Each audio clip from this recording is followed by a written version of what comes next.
because this next person really meant so much to our community. We got 23 submissions, and 2 of them, maybe even 3 of them, were this next gentleman.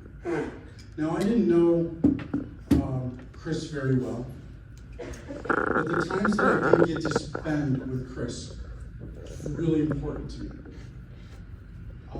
All of a sudden, Chris sort of appears in your life. Yeah. Right? Yes. Like, you don't know that Chris exists, and then all of a sudden, Chris is there. And it really was kind of remarkable, like he had always been there. Yep. Right? So this guy calls me one day, and he goes, hey, I'm starting this organization. We're trying to do this work. We've got to get this grant from Monroe County. You seem to get a lot of grants. Could you help me with this? And part of my life and my mission is to help not only create PCHO, but create other opportunities for organizations to flourish. And I said, sure, no problem. And one of the things that has struck me over the last several months that I've learned from Chris is just to love more. Yes. Love more. When you think that you've loved enough, love more. When you find that someone needs your assistance, dig in and love more. Bring them in more. So let me read a couple things from this submission, and I'll bring up these lovely folks. So this is from Marley. Marley's going to come up and say a couple of words. Chris Eberts spent every day of his life advocating for the homeless and addicted people in every city he resided in. In Rochester, I single-handedly saw him impact the lives of so many people in these streets. He passed away last week, and even on his deathbed, he was doing every last thing he could to set reforms, advocate, and instill harm reduction measures to ensure after his death, people would still be taken care of. His hard work and lifelong dedication to people struggling is why I can think of no better person to deserve this award. Stephanie Forrester wrote in, our self-directed program of any positive change. You heard this from Tonir yesterday. Any progress is good progress, right?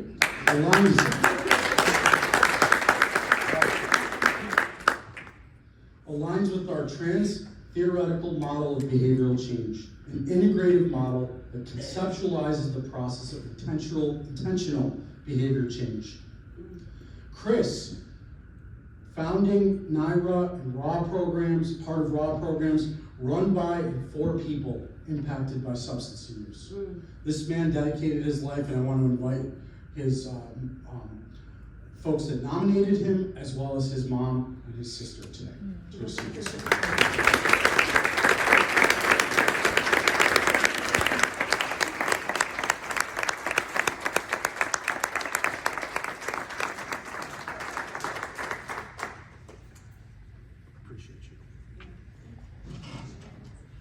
Like to say something, you can. If you don't, that's okay.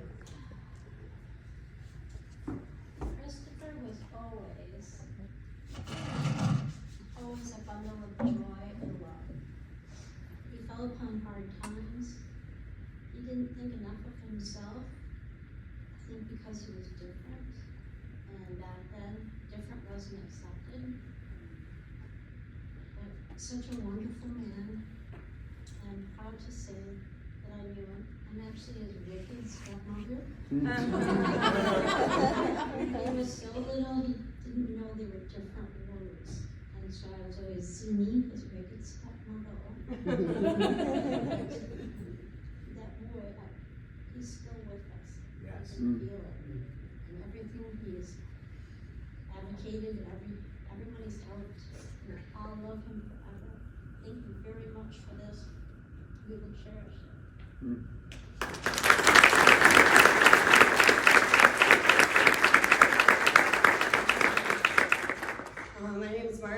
person in recovery. Marlene! It's an honor to be up here because it's been such a struggle. And I didn't realize the benefit because of my own bias of the overdose prevention centers.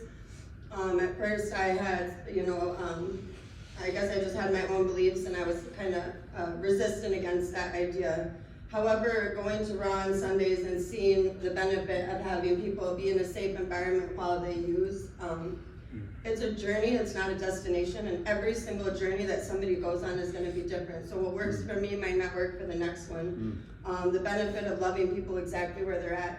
I was unhoused within this year of my recovery. I was sober, living in the streets.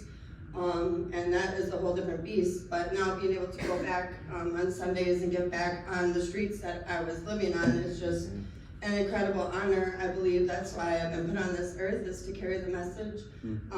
Working side by side with Chris as a volunteer and watching the way he moves and how he affected people was an inspiration and a blessing. I felt like I wasn't deserving of standing up here, but I do have my opinion and my beliefs now, and I want to share that because like she said yesterday, who am I? I'm just one person, but then I tell myself this one person could make a difference. It's a ripple effect. And little of it, what does it say on the back of that? Little seeds turn into something. Beautiful things flourish from tiny seeds. Right. It's my hope. That's all I needed to get me through the darkness. It took me a long time to get here. But having people like Stephanie and all the amazing people that are in my life, like Steven's been amazing. And there's just so many cool people. So thank you, Nick, for this honor. Standing on the shoulders of giants for sure. So he used to say at meetings when they say at the end of the meeting, can we have a moment of silence for the still sick and suffering addict and alcoholic? And Chris used to say we can do way more than have a moment of silence. Yes. Hold on to that. We need you. I'm a person that was living in the streets. I'm a person that used to use drugs, but I'm so capable today to be in these streets and spread hope, not dope. So let's do more.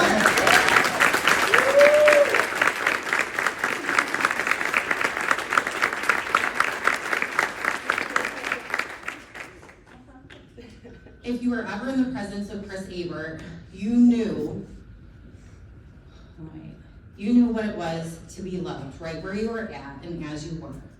His love was unconditional, unwavering, and ungovernable. Chris founded multiple organizations: the Indiana Recovery Alliance, Southwest Recovery Harm Reduction Alliance, New York State Recovery Alliance, and was Raw's treasurer and harm reduction director. Chris touched, educated, changed, and saved lives, not only across the country, but across the world. What's unique about each of these organizations is the intention is to shift resources and power to the people who use drugs, reducing both the individual and structural harms caused by radicalized drug policies through direct action and advocacy to ensure belonging and connection. Chris fully lived out his mission by kicking the love up a notch and leaving our neighbors better than he found them. Something he would always say that I shared last year as well is we never know what that last conversation is going to be. It could be the last, it could be the only positive one that they have today. So I encourage you to remember that and kick the love up a notch. Yes.